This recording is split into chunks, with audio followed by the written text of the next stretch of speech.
Period miss करने से पहले ही प्रेगनेंसी का पता कैसे किया जाए? Exactly what is implantation, pre menstrual symptom and pregnancy, इन दोनों को एग्जैक्टली डिफरेंशियल डायग्नोसिस कैसे किया जाए, मतलब समझा कैसे जाए कि ये प्रेगनेंसी का सिम्टम है या प्री मेंस्ट्रुअल सिम्टम है। मेंस्ट्रुअल साइकिल ये स्पेशली 2 फेज में डिवाइड होती है। फर्स्ट फेज में स्त्री बीज मतलब ओवम ये धीरे धीरे ग्रो होता है। 14 to 16 डे में ये रप्चर होता है और यहीं से अगर स्पर्म के साथ ओवम का यूनाइट हो जाए तो इसी से एम्ब्रियो बन जाता है।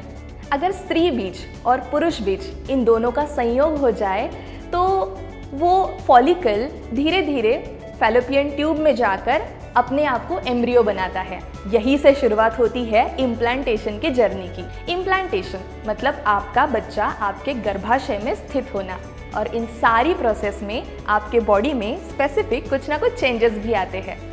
तो चलिए समझते हैं exactly what is implantation. Implantation में जब फॉलिकल फैलोपियन ट्यूब में जाकर अपने आप को एम्ब्रियो बनाकर गर्भाशय में अपने आप को ला पाता है, ये process generally second half of menstrual cycle में होती है।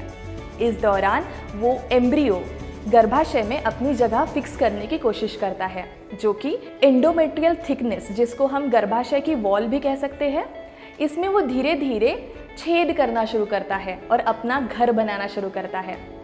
इस दौरान आपके बॉडी में कुछ स्पेसिफिक सिम्टम्स आते हैं, जैसे कि लोअर एब्डोमेन मतलब एम्बिलिकल के नीचे थोड़ा थोड़ा पेन महसूस होना।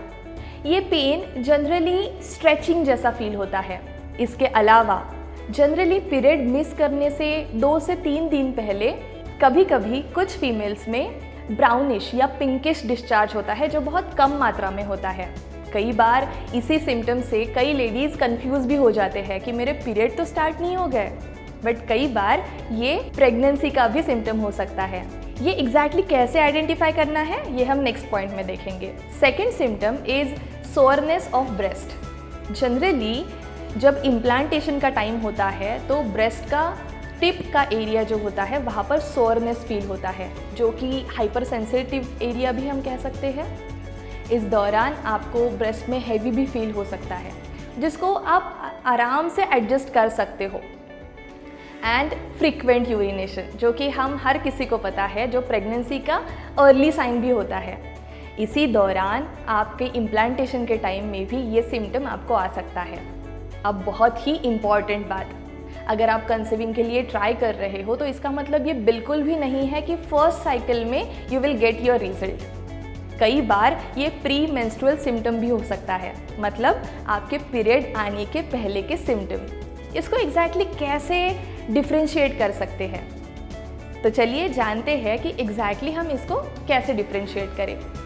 नंबर 1, जब भी लोअर एब्डोमेन में आपको पेन होता है तो वो अगर प्रेगनेंसी का पेन है तो लोअर एब्डोमेन में जो ऊपर का भाग होता है, जो कि एग्जैक्ट बिलो योर एम्बिलिकल होता है, इस एरिया में वो पेन फील होता है। जनरली ये पेन स्ट्रेचिंग जैसा होता है, जो कि प्री मेंस्ट्रुअल सिम्टम में ये क्रैम्प जैसा पेन देता है। अब हम बात करेंगे सोरनेस ऑफ ब्रेस्ट की। जनरली अगर ये प्री मेंस्ट्रुअल सिम्टम है तो ब्रेस्ट सोरनेस ये बेस से होना शुरू होता है, एंड अगर ये प्रेगनेंसी का सिम्टम है तो टिप ऑफ द ब्रेस्ट में ये सिम्टम आपको फील हो सकता है। फ्रीक्वेंट यूरिनेशन ये जनरली सिर्फ और सिर्फ प्री प्रेगनेंसी सिम्टम में ही दिखाई देता है, जो कि PMS मतलब प्री मेंस्ट्रुअल सिम्टम में कभी भी नहीं होता है। I hope you will like this video. Please like, share and subscribe.